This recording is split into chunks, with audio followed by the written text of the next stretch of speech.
Hello and welcome to part one of the second session. My name is Kiara Lug, and together with my colleague Salma Kruger, we will be unpacking the principles of cash flow analysis and financial blueprints.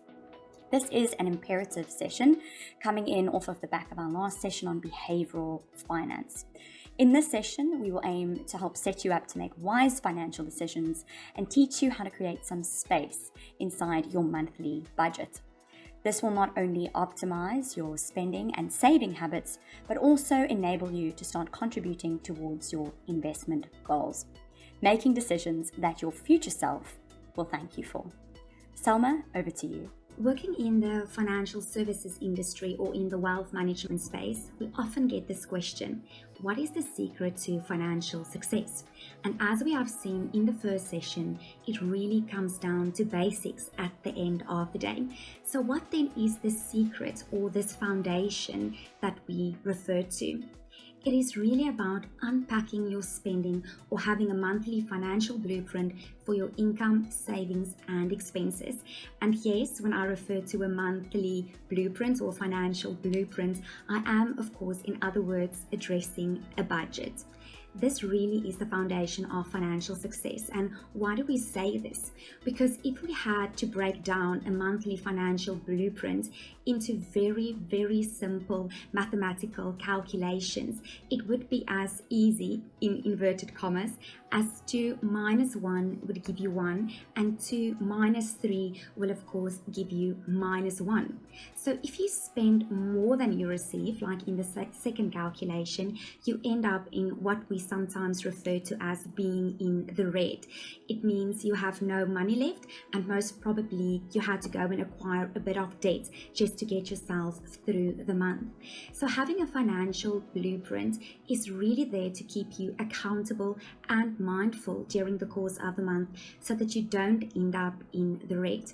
You might be asking, what on earth does a financial blueprint or a budget have to do with investment planning? But as you will see from these pictures, and they will look familiar because we spoke about these in the very first session, a monthly blueprint will have an impact on all of these that you will see up on the screen. Because if you don't have any money left for the month, like I mentioned just now, you most probably will go and use clothing accounts to buy some clothes, or you will swipe your credit card for groceries.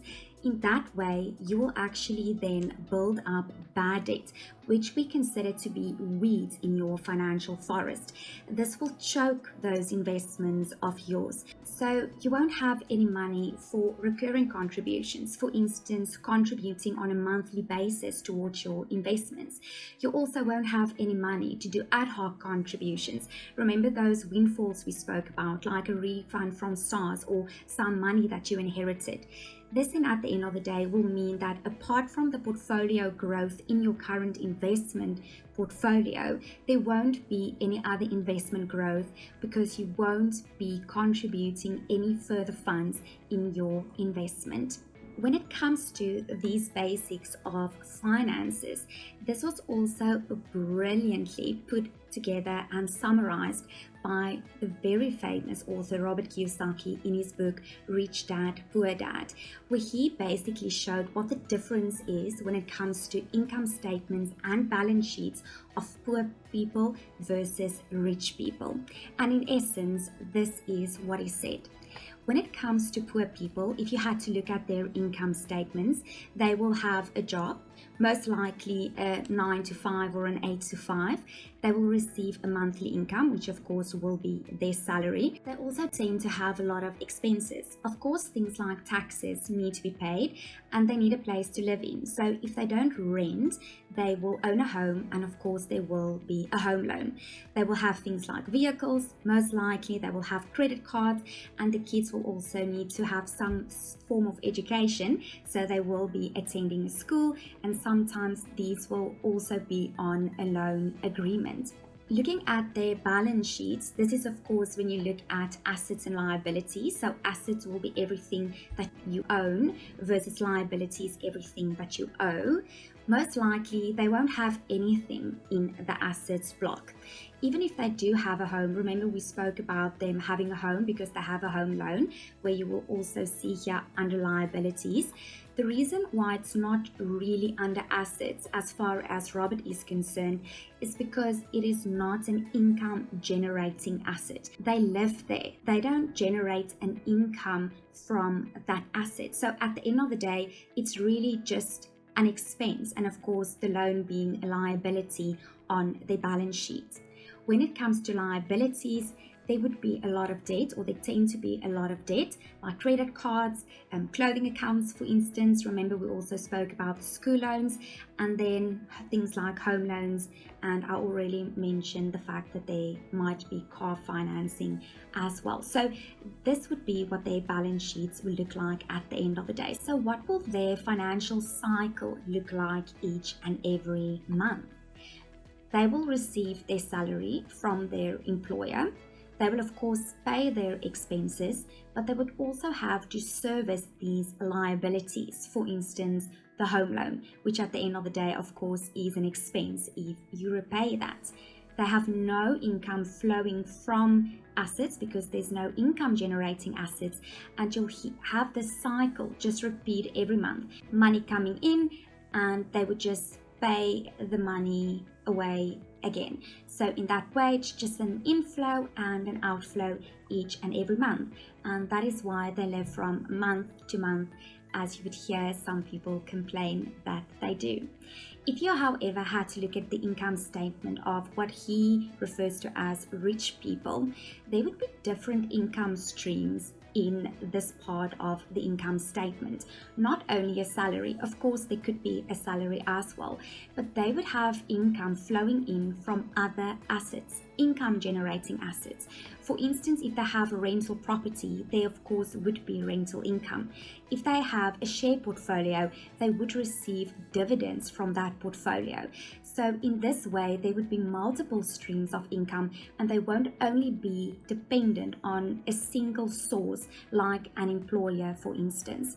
Yes, they also have expenses, but over time they really learn how to manage this, and that is of course why being accountable and also being mindful of your spending is so important. If you had to look at their balance sheets, it looks completely different compared to what he refers to as poor people, because in this assets block they will have a lot of income generating assets like real estate, stocks, bonds, notes, intellectual property, whatever the case might be. So it's not only lifestyle assets that they have accumulated over the years, they have built up assets which in turn provide them with an income. Liabilities, of course, they will also have liabilities, and not only will these liabilities be due to the fact that they have, let's say, lifestyle assets, but they also use this sometime to generate wealth even further.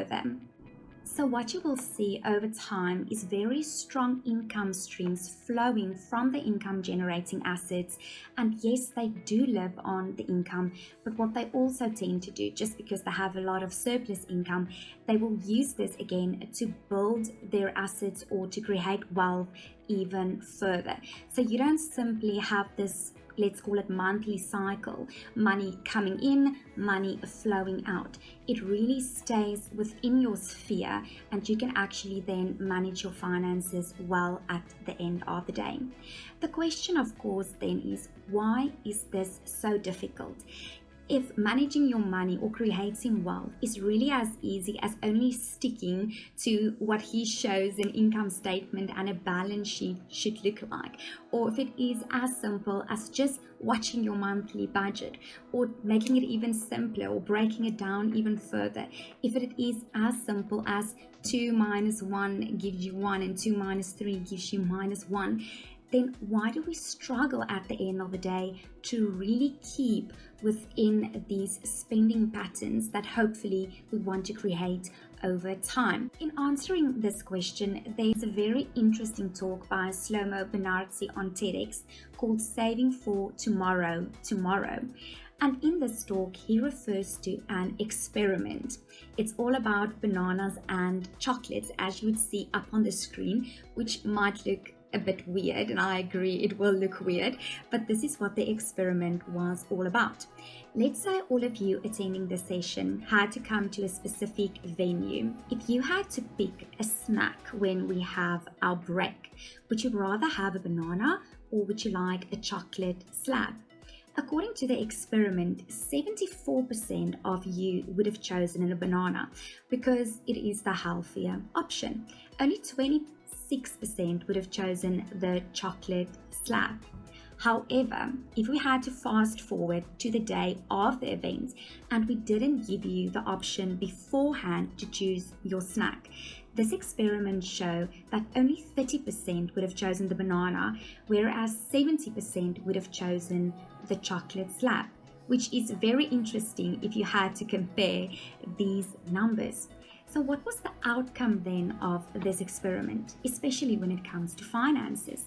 Well, simply put, self-control is not a problem in the future. It is a problem now.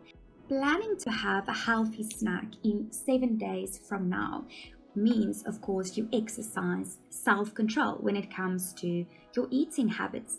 However, if you had to choose it now, you would most likely opt for the chocolate slab, which means that exercising self-control in this very moment is not as easy. Exactly the same principle applies when it comes to trying to exercise self-control in your finances. If you are planning for the future, for instance, it is easy to say, I'm only going to start planning for retirement in 5 years from now, or I am going to have a financial blueprint, but it's going to be for the next 6 months. In that way, you are exercising some sort of self-control because you are making a plan when it comes to your finances. However, it is a plan for the future. You're not exercising any self-control at this very point in time. So if you had to start, let's say, saving for retirement tomorrow, will you be able to do it? When the sale comes up, are you rather going to use money on something else now? Or are you going to keep yourself accountable to stay on the right path when it comes to what you planned for in that particular month 4, 5, and 6? At the end of the day, we really want to leave you with this thought. Make decisions today that your future self will thank you for.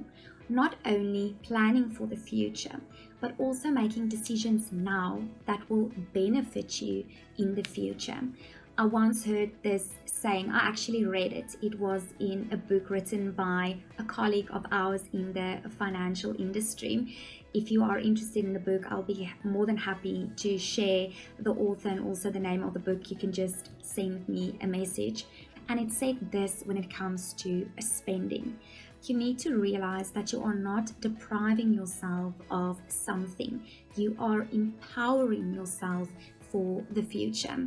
This to me really hit home. So whenever I feel like buying myself something and I'm like, no, it's not in my financial blueprint, then I need to remind myself I'm not depriving me of that particular item or experience at this current point in time. I'm empowering myself for something much bigger in the long run or in my future that I'm hoping to achieve financially. How do we then make these financial decisions that will benefit us in the future? Of course, by having a financial blueprint first and foremost. If you don't have one, the question is then, where do we start? Kiara, can you please help us out and tell us where to start? That really is a great question. And the answer is, let's start with the cash flow. What is a cash flow? Well, as its name suggests, it tracks the cash flowing in and out of your bank account. Ideally, it's good to look at about 3 months worth of bank statements when you start to do this exercise. Why 3 months? Something may happen in a single month that doesn't accurately reflect what usually goes on in your budgets. And so 3 months gives you a better idea for you to see what is actually more a reflection of what can be expected on a month-to-month basis. So let's have a look at this illustration of a cash flow. Ideally, a cash flow is divided into inflows and outflows. Your inflows can be anything from a salary to rental income, perhaps some income received from family members or family friends or any aid to assist you in getting through the month. Looking at your outflows, that will be both expenses as well as your savings, anything that is exiting your bank account. You'll see that there are categories here, not individual line items like you would see in your bank statements. For example, groceries, that would incorporate everything from Checkers, Pick n Pay, Woolworths. All those individual line items will fall under that category. So go through your bank statements and start grouping each thing together under these categories. So as we can see inside this budget, there is a bit of a deficit over here. Sometimes our inflows don't exactly cover the amount of outflows we have. So we're going to go through this using it as a bit of a case study. Once your cash flow is laid out, you can start to really evaluate your spending habits. It is quite interesting to see how much monies is flowing to specific categories. A lot of lessons can be learned from this exercise and some things that we could maybe tweak or change going forward to really optimize our spending. So we're going to take a look at this cash flow, breaking out little pieces that we thought to maybe highlight. It is important to note that, as we covered in our last session in behavioral finance, that a lot of the ways that we are currently spending our money may be due to the perceptions that we have or certain perspectives that we have, or even the traditions in the way that we grew up. So this exercise may aim to challenge those existing perceptions or traditions and maybe even give a different perspective. So let's have a look at this line item over here. So when we look at the house, we see that about 10,700 rands is going towards household expenses, and there's a relatively large amount going straight to your rental payments. So when looking at this number, it seems to be taking up the large majority of our overall expenses, which is normal. That is what bonds or rental payments will do. But when we are at a specific phase of our life, we can ask ourselves questions that maybe can help us optimize the spending to match our life stage. And so if I'm a single person living in an apartment or a townhouse, I could ask myself, do I have 2 bedrooms? If I do have 2 bedrooms, do I need those 2 bedrooms, or perhaps considering downsizing a little bit in order to reduce that rental payment?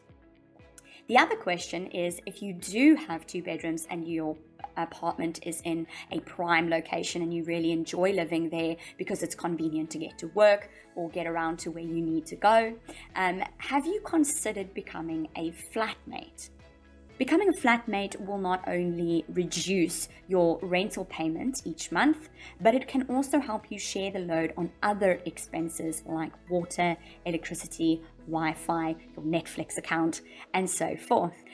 Now moving on to the next point, we look at personal care. Now ladies, we like to maybe get our hair and nails done each month. Something to potentially consider is, do we have to get our nails and hair done every single month? Could we spread it out over a number of months, maybe doing it every 2nd month or every 3rd month?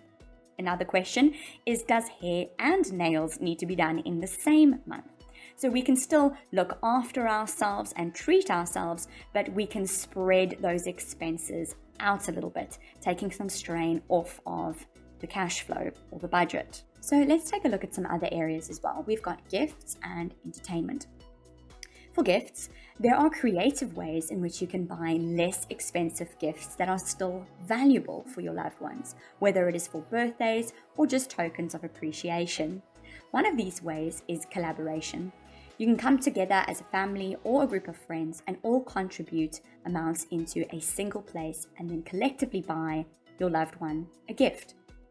This way, you will be able to afford a gift that maybe individually you all would not have been able to buy your loved one, but collectively you could. Entertainment is an important part of our lives. It ensures a work-life balance. It refreshes us, rejuvenates us, and helps us to succeed in the different functions and roles that we have in life. There are, however, ways and means to do this that isn't as expensive. For example, you can invite some friends over instead of going out every weekend. You can even research some free and fun outdoor activities like going to the beach or taking a hike and making a picnic with friends. One of my personal favorites is buy less coffee. I have a story here to share of my own life where I was caught in this area of spending way too much. And so I had recently moved through to Cape Town. I was living inland and I was needing to drive to town early mornings to get to work. And conveniently, we had a coffee shop that was sharing our premises with us, and they held a discount for the staff buying coffee in the mornings.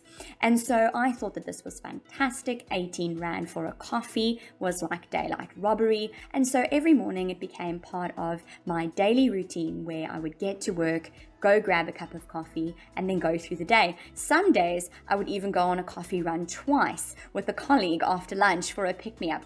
And so this continued for a number of months. Eventually I started to realize that my cash was not lasting as long as it used to. And so I went to the bank and I got 3 months worth of bank statements printed, and I sat, guess where, at a coffee shop with a highlighter going through the statements. I was trying to find anything that stood out, any trends, and the only thing I could find was a line item of now, all over the statement.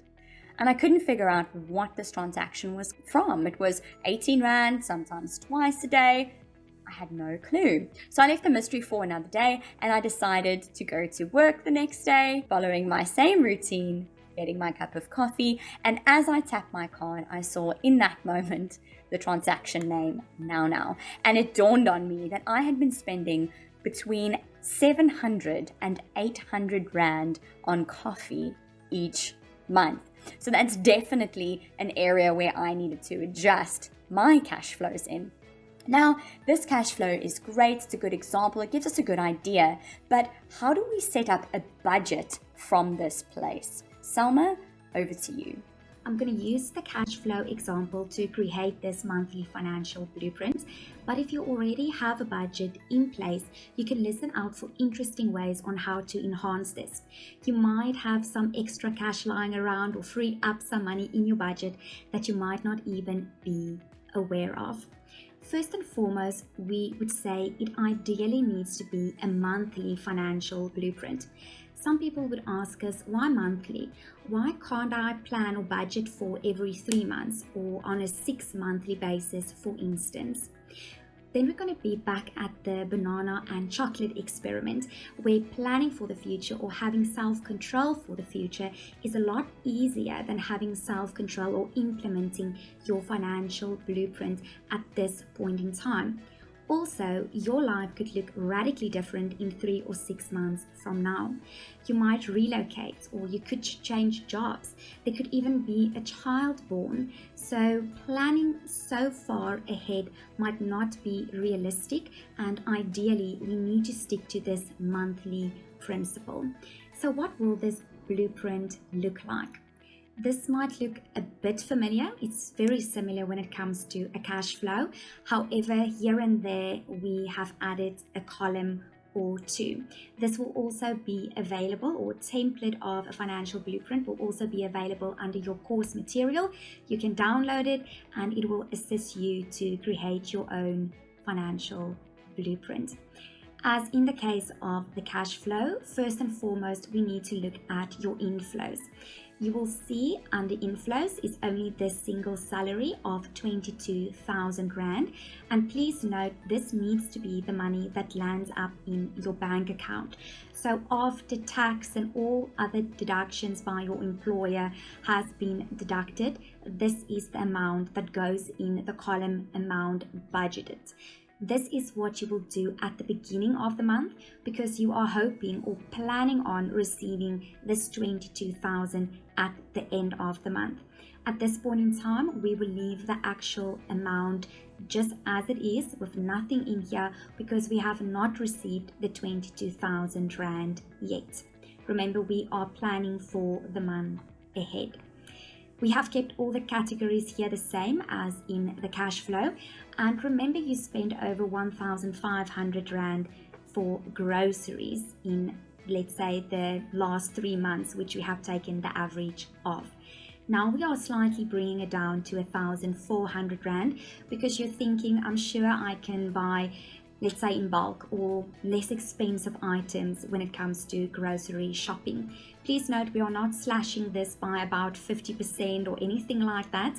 Enhancing your budget is really about bringing your line items or your expenditure into line with what you ideally would like it to be. It's unrealistic to just take, let's say, 30 or 40% off per line item. For instance, in the case of groceries, you won't be able to survive on, let's say, 50% of whatever you are used to buying or eating, because you might starve to some extent.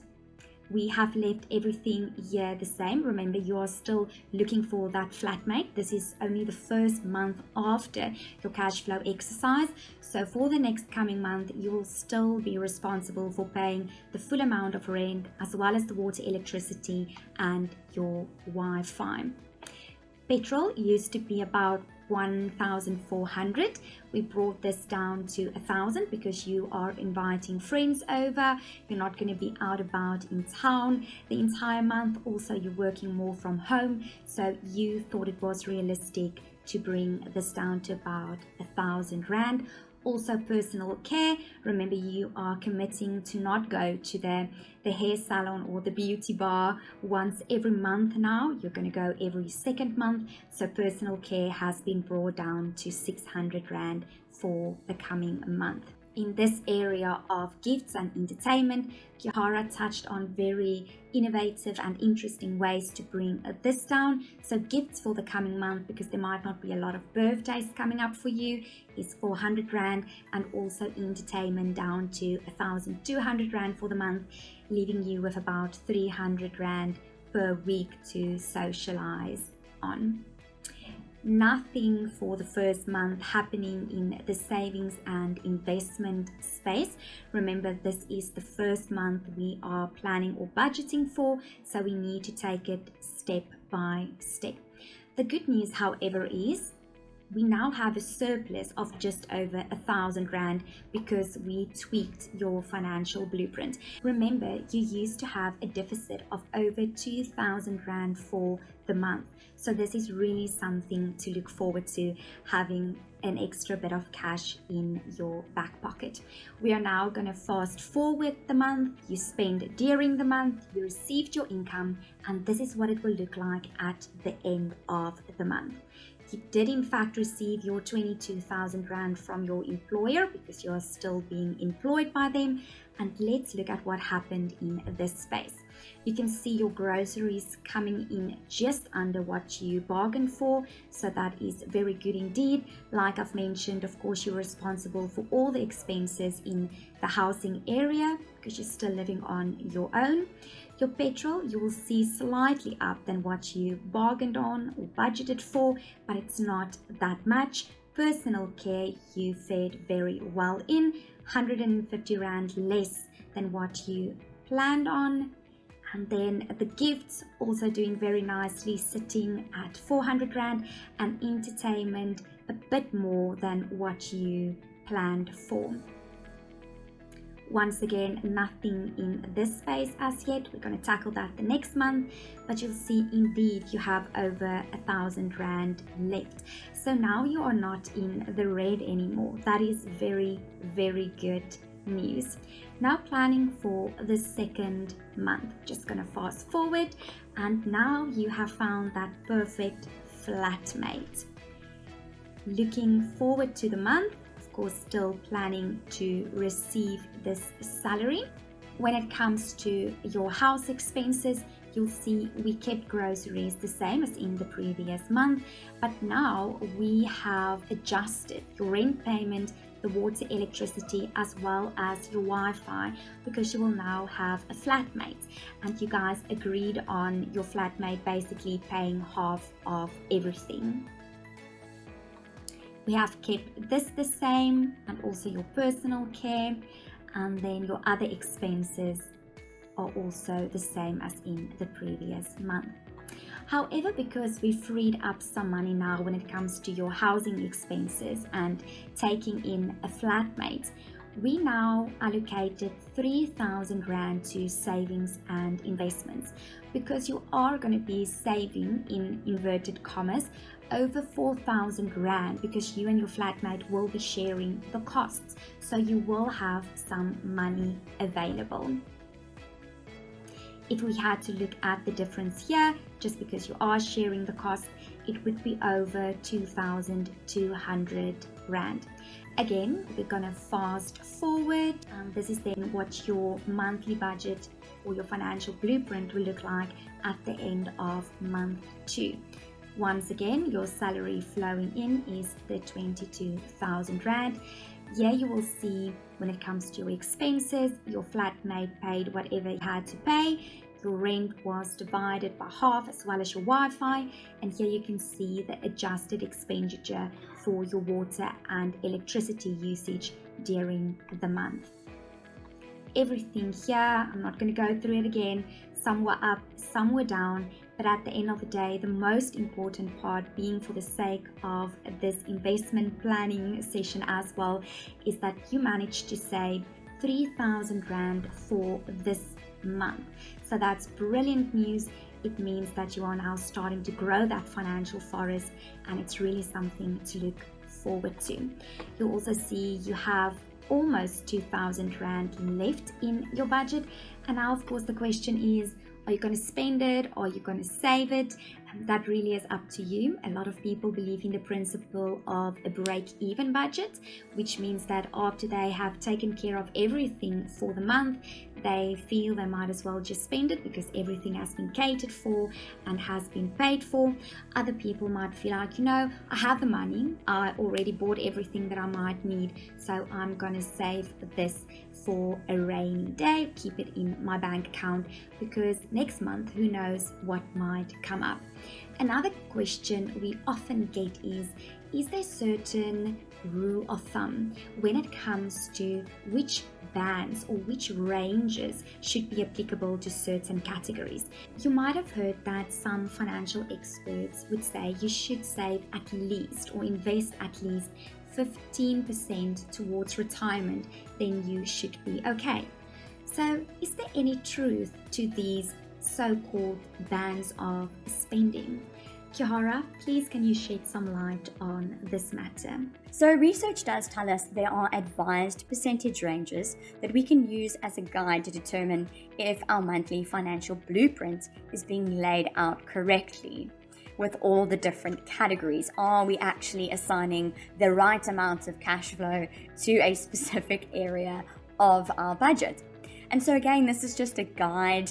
Every person's financial situation is different, but it does help you to gauge a little bit. So let's have a look at what that looks like as an illustration. So you will find advised bands or ranges, and then you can calculate as a percentage of your income in the various categories, how are you doing relative to that range? What's really nice here is you'll be able to see if you are really way out of a specific range or not, and you can make adjustments. There are some ranges that are not terrible to have overspending in or over outflow in, and that is areas like saving and investing. That's actually good.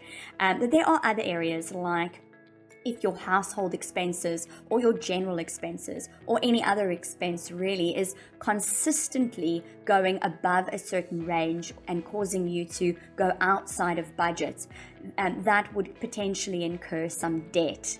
And paying off debt is very equivalent to sowing weeds inside a beautiful garden. It will damage your financial wellness as well as your investments. And so these bands can give us a really good idea of roughly how much should be in each different sectional category of our budget. And that concludes part 1 of the second session. When we come back after the short break, we will dive into part 2, which will be the principles of investment concepts, as well as some projections and choosing the correct vehicles, as well as setting up financial goals.